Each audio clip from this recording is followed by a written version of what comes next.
దేవుని పరిశుద్ధ నామానికి మహిమ కలుగునుగాక.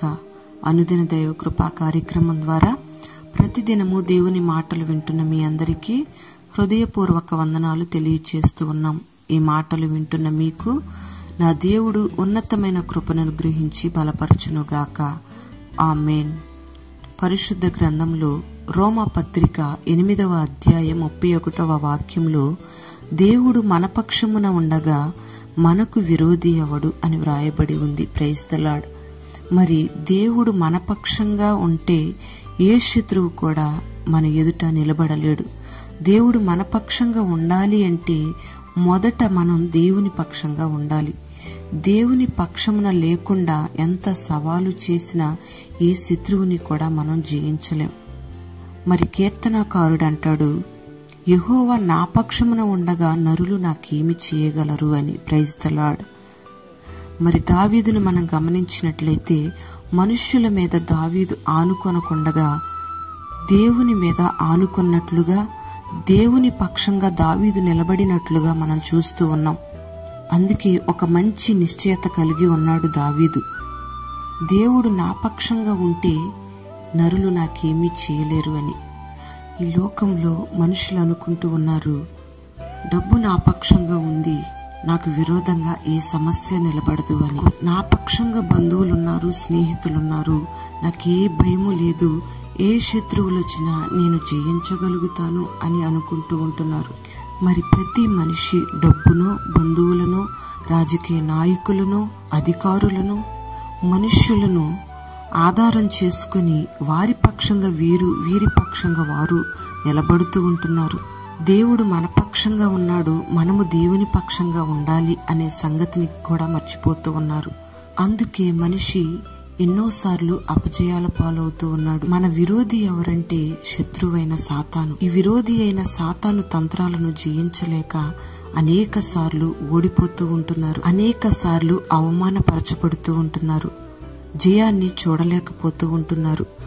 యెహోవా పక్షాన నువ్వు నిలిచి ఉంటే నిన్ను నిత్యత్వంలోకి నా దేవుడు నడిపేస్తాడు. ఆయన యొక్క కుడి పార్శ్వమున నిన్ను నిలవబెడతాడు. అయితే ఆయన కుడి పార్శ్వమున నిలబడాలి అంటే నీవు మొదటిగా నీ కుడి పార్శ్వమున ఆయనని నిలవబెట్టుకోవాలి. Praise the lord. ఎప్పుడైతే యేసయ్యను నీ కుడి పార్శ్వాన నువ్వు నిలవబెట్టుకుంటావో నిత్యత్వంలో ఆయన నిన్ను తన కుడి పార్శ్వాన నిలవబెట్టుకుంటాడు. మరి నువ్వు కీర్తనాకారుడు వలె సవాలు చేయగలుగుతూ ఉన్నావా? సమస్తాన్ని చేయగలిగి నీకొక నిత్య మహిమను ఇవ్వగలిగిన దేవుని నువ్వు ఆశ్రయిస్తూ ఉన్నావా? దావీదు దేవుని పక్షంగా నిలిచి ఉన్నాడు. కష్టాలు ఎదురైనా, శ్రమలు ఎదురైనా, నిందలు, బాధలు, అవమానాలు ఎదురైనా దేవుని పక్షంగా నిలిచి ఉన్నాడు గనుక దావీదు పక్షంగా దేవుడు నిలిచి దావీదుకు ఎన్నో విజయాలను కలుగు చేస్తూ వచ్చాడు.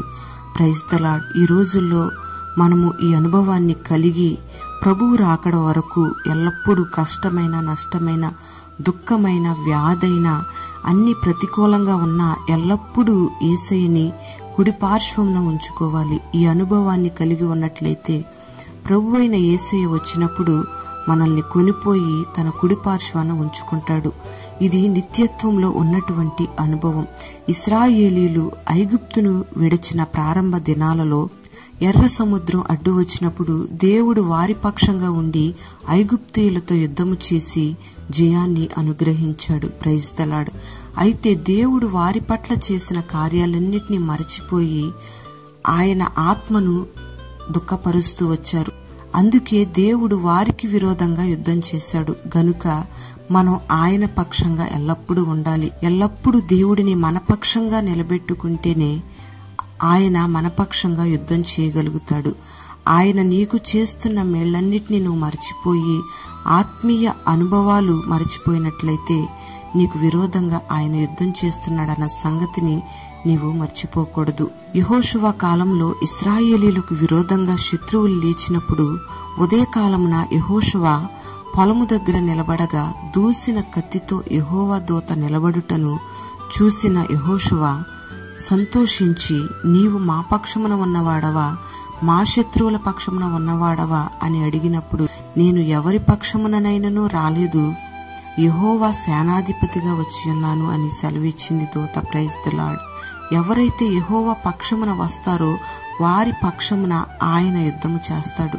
రక్షించబడిన ప్రతి ఒక్కరిని ఆయన తన అరచేతుల్లో చిక్కుకొని ఉన్నాడు గనుక ఆయన పక్షముగా మరి నీవు నిలవబడగలిగినట్లయితే, నీ కుడి పార్శ్వమున ఆయనను నిలబెట్టుకున్నట్లయితే నీవు దావీదు వలె సవాలు చేయగలుగుతావు. దావీదును ఆశీర్వదించినట్లుగా నా దేవుడు నిన్ను ఆశీర్వదించి నీకు గొప్ప విజయాన్ని కలుగు చేస్తాడు. విరోధంగా లెగిసిన శత్రు సమూహాలన్నిటినీ నా దేవుడు అణచివేస్తాడు. Praise the Lord. మరి ఈ దినాన ఆయన పక్షముగా ఉండే ఆ అత్యున్నతమైన కృపను నా దేవుడు నీకు అనుగ్రహించి నిన్ను బలపరచునుగాక. ఆమేన్. పరిశుద్ధుడమైన తండ్రి, ఘనమైన దేవా, నీకు స్తోత్రం చెల్లిస్తూ ఉన్నాం. అయ్యా, నీవు మా పక్షంగా ఉంటే మాకు విరోధంగా ఏ సమస్యలు లేవనెత్తబడవని, మాకు విరోధంగా ఏ శత్రువు నిలబడలేడని మీరు తెలియపరుస్తూ ఉన్నారు. నిజమే తండ్రి, మేము నీ పక్షంగా ఉండడానికి మీరు సహాయం చేయండి. మీరు మా పక్షంగా ఉండమని ప్రార్థిస్తూ ఉన్నాం. ఈ మాటలు విన్నని బిడ్డల్ని పేరు పేరున మీరు దీవించండి. నీ బిడ్డలు నీ పక్షపు వారిగా ఉండునట్లుగా మీరు సహాయం చేయండి. నీ బిడ్డల పక్షపు వారిగా మీరు ఉండండి. బిడ్డల కుడి పార్శ్వమందు మీరు ఉండమని ప్రార్థన చేస్తున్నాం. నిత్య పరలోక మహిమలో నీ కుడి పార్శ్వమందు నిలబడే కృపను, ఆ అర్హతను, ధన్యతను ఈ భూలోకమందే నీ బిడ్డలు సంపాదించుకొనగలుగునట్లుగా మీరు కృపను అనుగ్రహించండి. ఈ దినమంతా నీ బిడ్డలకు నీ సన్నిధి మీరు తోడుగా ఉంచండి. ప్రతి పనిని దీవెనకరంగా జరిగించండి. నీ బిడ్డల మార్గాలలో మీరు తోడై ఉండండి. కాపుదలను, క్షేమాన్ని, ఆరోగ్యాన్ని మీరు అనుగ్రహించి నీ ఉన్నతమైన హస్తాన్ని చాపి నీ బిడ్డలకు మేలు చేసి మహిమ, ఘనత, ప్రభావాలు మీరు పొందుకొనమని నజరేయుడైన యేసు నామంలో ప్రార్థించి వేడుచున్నాము తండ్రి. ఆమేన్.